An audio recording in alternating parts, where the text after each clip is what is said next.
हाँ तो भाई क्या आज आप सब तैयार हैं मेरे साथ वियतनाम के शहर हो ची मिन्ह चलने के लिए। हो ची मिन्ह को आप यूं समझ लें कि ये वियतनाम का कराची है।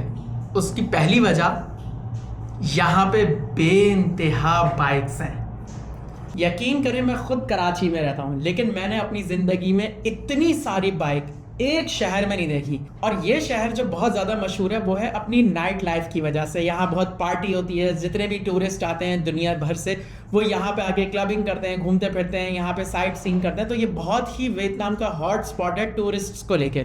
तो जिस वक्त हम दुबई से यहाँ पहुंचे तो उस वक्त रात हो रही थी, तो हम लोग वहाँ से सीधे अपने होटल्स गए और हमने वहीं पे अपना अपना हल्का फुल्का खाना वाना खाया और हम सो गए। और उसके बाद अगले दिन जब हम सुबह उठे वहाँ से शुरू होता है हमारा असल हो ची मिन्ह का ट्रिप। वियतनाम आते ही हम करोड़पति हो चुके हैं और अब मुझे पता चल रहा है कि जब अंग्रेज़ हमारे मुल्क में आते हैं तो उनको कैसा लगता होगा, क्योंकि यहाँ की जो करेंसी है वो हमारी करेंसी से काफ़ी नीचे है। हमारा 1 रुपया इनके ऑलमोस्ट 91 रुपये है। तो आप सोच सकते हैं कि हम इस वक्त कितना रईस अपने आप को फील कर रहे होंगे। 1 करोड़ 30, 1 लाख है, 2 लाख, 3 लाख, 4 लाख हो गए। कितने? 100 यूरो एक रहे हैं। और सिर्फ ऐसा नहीं है कि पाकिस्तानी करेंसी की वहाँ वैल्यू ज़्यादा है, वो वाकई पाकिस्तान से काफ़ी सस्ता मुल्क है। तो करेंसी एक्सचेंज करा के हमें वहाँ सामने एक बाजार नज़र आ रहा जो हमारे कराची की कुछ एम्प्रेस मार्केट जैसा लग रहा था। यार अच्छा खूबसूरत ओवरकास्ट डे है।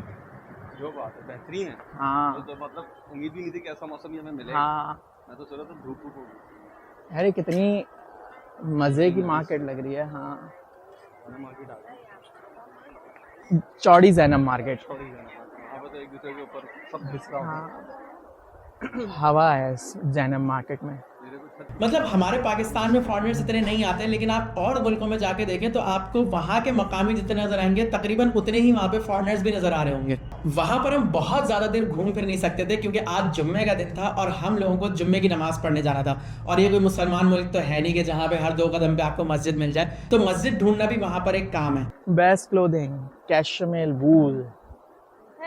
हेलो, ये क्या दे रही है? सॉरी। लेकिन मस्जिद ढूंढने से भी पहले ना मुझको एक और काम करना था, वो ये कि मैंने बहुत एंड टाइम पे इस ट्रिप का प्लान बनाया था। तो मैंने कोई होटल बुक नहीं किया हुआ था। रात को तो मैं अपने दोस्त के साथ रह लिया था, लेकिन अगले दिन मैंने सोचा कि यार अब मुझे होटल करना चाहिए। लेकिन फिर मैंने सोचा मैं होटल क्यों करूं, मैं अकेला हूं, पहली दफ़ा वियतनाम आया हूं। अगर मुझको यहाँ पे सही से एक फॉरेनर वाला एक्सपीरियंस करना है ना, तो क्यों ना मैं इस दफ़ा हॉस्टल में रहूं। तो उमूमन मैं अपना होटल कराता हूँ booking.com से, अगोडा से। मैंने की हॉस्टल वर्ल्ड की ऐप और मैंने एक हॉस्टल बुक किया। अब पहले फ़र्क समझे कि एक हॉस्टल और एक होटल में फ़र्क क्या होता है। होटल में आपका अपना रूम होता है जिसका अपना प्राइवेट बाथरूम होता है, पूरा रूम होता है, हर चीज़ होती है टिप टॉप। हॉस्टल में ऐसा नहीं होता। हॉस्टल का ये सीन होता है कि आप अपना रूम जो है वो लोगों से शेयर कर रहे होते हैं, बाथरूम जो है वो शेयर कर रहे होते हैं। तो ऑफकोर्स होटल महंगा होता है और हॉस्टल सस्ता। और जब हम वहाँ पे थे तो वो बहुत पीक का सीज़न था, सारी दुनिया से टूरिस्ट आए हुए थे। तो होटल्स के प्राइस ना बहुत ज़्यादा महंगे थे। और आपको पता है वो कितने महंगे थे? जो वहाँ के अच्छे होटल्स थे ना, उनका एक रात का किराया पाकिस्तानी 7 से 8 हज़ार रुपये था। मतलब अच्छे होटल सिर्फ 7-8 हज़ार में मिल रहे थे। तो आप सोचे मुझको हॉस्टल कितने का मिला होगा। मैंने हॉस्टल तो बुक कराया ही था, बल्कि वो डोम बुक कराया था जिसमें एक कमरे में 16 लोग रहते हूँ। वो मुझको पाकिस्तानी शायद 600-700 रुपए का पड़ा। तो हमने वहाँ से खाना वगैरह खाया और अब हम जब वापस जा रहे थे तो हमने देखा कि वहाँ पे बहुत सारी ब्रांड्स की बड़ी बड़ी दुकानें। तो एक दुकान थी स्केचर्स की। अच्छा मुझे इतना पता नहीं है शूज़ वगैरह का, लेकिन जो मेरे साथ मेरा दोस्त था उसको बहुत शौक है शूज़ का, तो वो स्केचर्स की अंदर चला गया। अब जो हम जूता उठाएं तो कोई 50 लाख का जूता, कोई 70 लाख का जूता। अब देख लेना पाकिस्तानी के हिसाब से कम कर ले, लेकिन फिर भी मतलब यानी कि जब मेरे दोस्त ने मुझको बताया कि यहाँ पे पाकिस्तान से बहुत ज़्यादा सस्ते जूते हैं, मतलब वो बता रहा था 3-3, 4-4, 5-5 हज़ार रुपए का फ़र्क है। जो पाकिस्तान में अगर जैसे कोई जूता 20-25 हज़ार का मिलता है तो वहाँ पे पाकिस्तानी वो 18 हज़ार का मिल रहा था। एक चीज़ मैं यहाँ पर और मेंशन करूँ कि वियतनाम के अंदर जैसे कि हमारे यहाँ बाइकियाँ होती है ना, वहाँ पर ग्रैब चलती है। और इतनी तेज़ ग्रैब ना, आप यकीन करें कि अगर आप तीसरे फ्लोर पर रहते हैं ना, आपने ग्रैब मंगवाई, आप सीढ़ियों से या लिफ्ट से कैसे भी ग्राउंड पे पहुंचेंगे तो ग्रैब खड़ी हुई होगी। इतनी तेज़ सर्विस है क्योंकि वो पूरी इतनी ज़्यादा बाइक है वहाँ पे, वो एक सेकंड के अंदर बाइक आती है। और वो साथ में हेलमेट भी लेके आता है कि आप उसके पीछे हेलमेट पहन के बैठे हैं और फिर आप घूम। तो मैं तो पूरा वक्त इन्हीं मोटरसाइकिल्स पे घूमता रहा और मेरे साथ मेरा दोस्त भी था, तो वो भी इसी तरह मोटरसाइकिल पे बैठा। फिर उसके बाद हमने जुम्मे की नमाज़ पढ़ी, फिर हम वो देखने गए जो मेरा हॉस्टल था जहाँ पे मुझे शिफ्ट होना था। फिर मैं वहाँ पहुँचा और वहाँ पे पहुँच के ना मुझे असल वाइब पता चली हो ची मिन्ह सिटी की। क्योंकि हॉस्टल वर्ल्ड जो ऐप थी उसके ऊपर आप जिस हॉस्टल में रहते ना, तो वहाँ पे जिस हॉस्टल का ना पूरा जिस तरह आप कमरा शेयर कर रहे हो, तो एक समझ लें एक व्हाट्सएप ग्रुप की तरह उस एप्लीकेशन के अंदर एक ग्रुप बन जाता है, जिसके अंदर जितने लोग साथ रह रहे हैं ना, वो सब आपस में एक दूसरे से बात कर सकते हैं। और सिर्फ 1 घंटे के अंदर, जिस शहर को मैं जानता भी नहीं, आज मुझे यहाँ पे पहुंचे हुए 24 घंटे भी नहीं हुए, मैं एक बहुत ही दूर दराज बिल्डिंग की 11वें फ्लोर पे एक बालकनी वाले कैफे में 5-6 लोगों के साथ बैठा हुआ था। इसके अंदर एक लड़की सिंगापुर से आई हुई थी, एक लड़की यहाँ पे अमेरिका से थी, एक लड़की जर्मनी से थी, एक लड़का इंडिया से था, और इस तरह करके हम सब मिल बैठ के बातें कर रहे हैं, और ऐसे बातें कर रहे हैं जैसे हम पता नहीं कब से एक दूसरे को जानते हो। वो लोग भी घूमने आए हुए थे, हम भी घूमने आए हुए थे, ना उनको यहाँ पे कोई काम था ना हमको कोई काम था। तो पहले तो हम लोग बैठ के वहाँ बातें करते रहे, एक दूसरे को हमने जाना वगैरह, और उसके बाद हम लोगों ने प्लान बनाया कि आज रात को हम लोग चलते हैं, जरा वॉक पे शहर को देखते हैं। अच्छा, ये जो दूसरे लोग आए हुए थे, ये लोग तो इस बात पे हैरान थे कि आप लोग पूरे 2 मुल्क घूमने के लिए आपने सिर्फ 11 दिन रखे।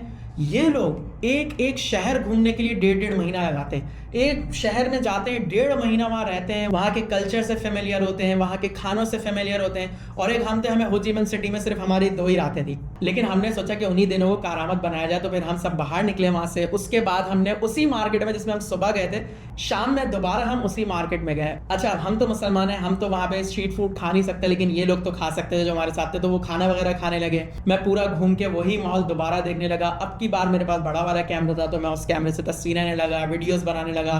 खैर, जब खाना वाने से वो लोग फारे हो गए, उसके बाद हम निकले रोड पे।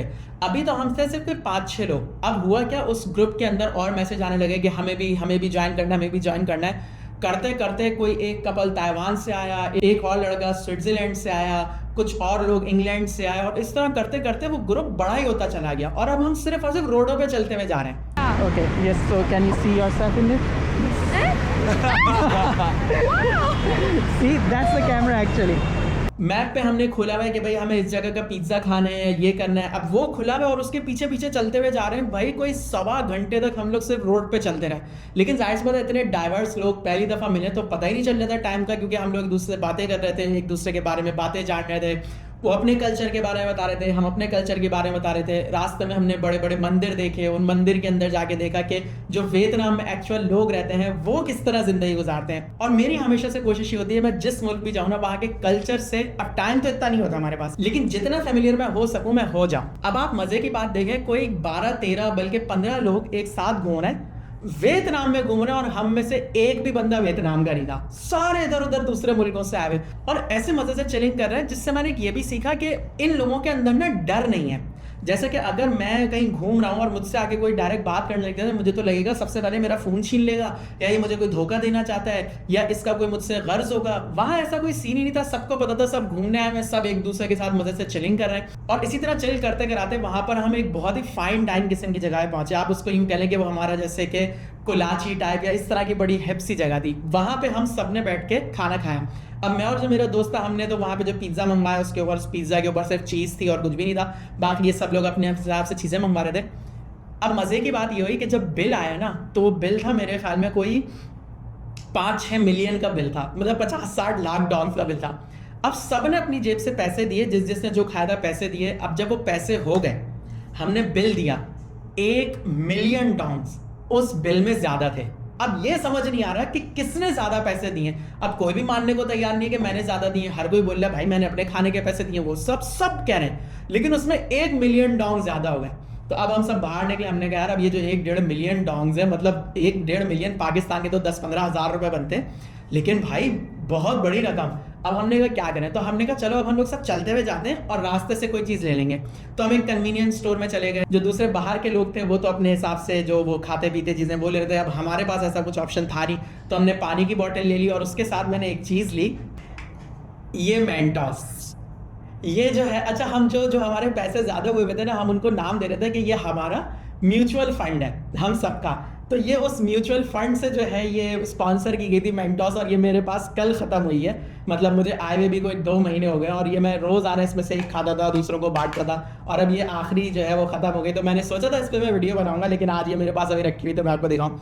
तो मैंने ली ये। उसके बाद सब हम घर आए। अब मैं ज़िंदगी में पहली बार ना हॉस्टल में रहने वाला था, हॉस्टल के अंदर जाने वाला था। मैं कभी हॉस्टल में नहीं रहा। मेरी हमेशा से आदत है कि मैं किसी भी मुल्क जाता हूँ ना, वहाँ के अच्छे से बेहतरीन होटल में जाके रहना मुझे पसंद है, क्योंकि मैं और किसी चीज़ पर खर्चे करता नहीं हूँ, मुझे होटल में अच्छा रहना पसंद है। अब जो है वो है, लेकिन अब मैंने हॉस्टल ले लिया था, इसमें 16 लोगों के साथ रहना था। मैंने कहा पता नहीं कैसी स्मेल होगी, कैसा होगा, लेकिन यार इतना कोई स्मूथ एक्सपीरियंस। उन्होंने पूरा एक बंकर दिया हुआ था मुझको, जिसके मैं अंदर नीचे अपना सामान रख सकता था। लेकिन सामान का मैंने ये किया, मैंने अपने दोस्त के होटल में ही रखवा दिया। मैं अपना सिर्फ कैमरे का छोटा वाला बैग लेके आया और अपने चार्जर वगैरह। उसके बाद मैं उस बंकर के अंदर लेटा और ऐसी नींद आई है, क्योंकि उस दिन मैं इतना चला हुआ था। और वो जो मेरी लाइफ का दिन था ना, जिसके अंदर मैं इतना चला, पहली दफ़ा हॉस्टल रहा, इतनी सोशलाइजिंग की, वो मेरी लाइफ का खूबसूरत तरीन दिनों में से एक दिन है। लेकिन ये तो था मेरा हो ची मिन्ह का पहला दिन, जो अभी मेरी आंखें बंद होने के साथ जब मैं सो गया तो ख़त्म हुआ। अगले दिन हो ची मिन्ह में हम पूरे गैंग ने मिलके एक और बड़ा ज़बरदस्त काम किया। हम गए थे वहाँ पे एक टनल्स है उसमें, तो उसकी कहानी मैं सुनाऊंगा इंशाल्लाह ताला आपको कल। तो मुझे सब्सक्राइब ज़रूर कर लीजिएगा अगर आपने नहीं किया तो। कमेंट करके भी बताइएगा आपका इस व्लॉग के बारे में क्या ख्याल है, और प्लीज़ लाइक ज़रूर कीजिएगा ताकि हमारे नंबर्स बढ़ना शुरू हो। मैं इंशाल्लाह आपसे मिलता हूँ कल हो ची मिन्ह के नेक्स्ट डे के साथ। तब तक के लिए अल्लाह हाफ़िज़।